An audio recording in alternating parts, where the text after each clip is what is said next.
Bismillahirrahmanirrahiim. Caawa waxaynu halkan isagana ku eegaynaa casharkeenii saddexaad. Casharkeenii saddexaad number 3 waa casharkeenii saddexaad. Casharkeena saddexaad wuxuu ka hadlayaa xidid laba jibaarka.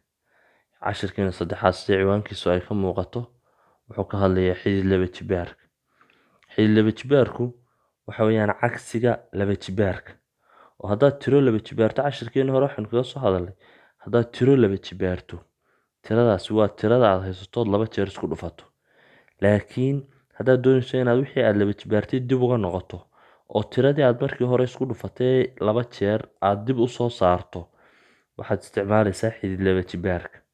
Calaamadda xidid laba jibaarkuna waa calaamadda noocaas. Halka maxaa dhahday saddex jibaarka iyo maxaa dhahday jibaarada kale aynu xagga dambe ka arkayno xididkooda. xidid saddex jibaarku waa xidid laba jibaarku waa calaamadda noocaas. xidid saddex jibaarka tusaale ahaan halkaas waxa lagu qorayaa saddex baa halkaa lagaga qoraya. Laakiin haddaad ka weydo wax ku qoran oo meesha halkaa yar sare lagu qoray oo maxaa dhahay xidid tilmaamaya waxa weeyaan xidid laba jibaar. Calaamadda markaa noocaas waxa iska leh xidid laba jibaarka. waayo tusaalayaasha aynu eegno waxaa halkan ku yaala 9 oo xididka ku jira xidid laba jibaarka.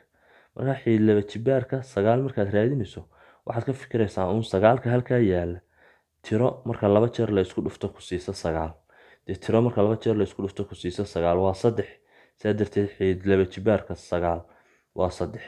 tan kale waxaad ka fikiraysaa tiro marka laba jeer la isku dhufto ku siisa maxaan dhahday 4 ku siisa ama tirada halkaa ku jirta ku siisa. sidaa darteed tirada marka laba jeer la isku dhufto ku siisa 4 waa 2. marka xidid laba jibaarka 4 waxa weeyaan 2. yacni haddaad tiradan laba jeer isku dhufatana waxaad helaysaa intan oo tiradan haddaad laba jeer isku dhufato maxaa la oran jiray laba jibaar. laba jibaarku markaa wuxuu ku siini taa halkaa ku jirta. haddaad taa doonayso inaad soo saarto wixii markii hore aad laba jibaartayna xidid laba jibaarka la isticmaalo waa kan labada kuu soo saaray. sidaa darteed laba jibaarka iyo xidid laba jibaarku waa isku cagsi. 25 bal tusaale ahaan 25ku muxuu ku leeyahay halkan waxaa lagu leeyahay 25 kan xididka ku jira xidid laba jibaarka ka saar. waxaad ka fikiro tiro marka laba jeer la isku dhufto ku siisa 25. sidaa darteed tiradaas laba jeer marka la isku dhufto ku siisa 25 waa 5. xidid laba jibaarku markaa waa 5. halka maxaa dhahay qaabka noocan waa la isku weydiiyaayo tan inta xididka la geliyo tan xididka la geliyo isu geyn loo dhaxaysiin ama ka jar loo dhaxaysiin ama isku dhufasho loo dhaxaysiin. macnaheedu waxa weeyaan tan xididka ka saar tan xididka ka saar labada jawaabood sugi. tan markaad xididka ka saarto waa imisa waa 5. tan markaad xidid laba jibaar ka saarto waa imisa waa 2 ila horeynu labadaba uga soo shaqeyno waa kuwani.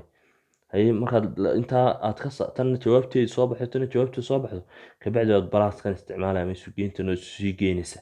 dadna waxa ku soo bixi 7. qaabkaas waa qaabka xidid laba jibaarka la isu weydiiyo.